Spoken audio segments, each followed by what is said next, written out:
Sakal Gunarnavasha Vande Guru Sri Charanaravindan.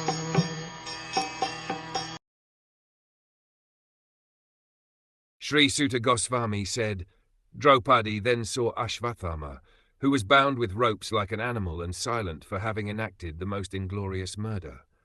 Due to her female nature, and due to her being naturally good and well-behaved, she showed him due respects as a Brahman.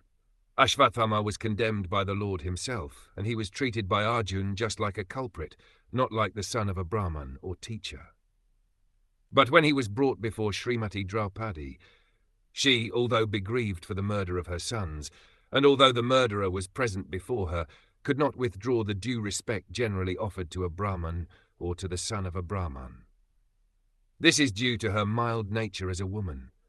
Women as a class are no better than boys, and therefore they have no discriminatory power like that of a man.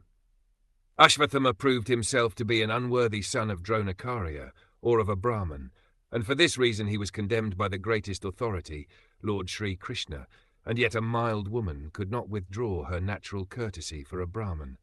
Even to date, in a Hindu family, a woman shows proper respect to the Brahman caste, however fallen and heinous a Brahmbandhu may be. But the men have begun to protest against Brahmbandhus who are born in families of good Brahmins, but by action are less than Shudras. The specific words used in this shloka are Vama Svabhav, mild and gentle by nature. A good man or woman accepts anything very easily, but a man of average intelligence does not do so. But anyway, we should not give up our reason and discriminatory power just to be gentle.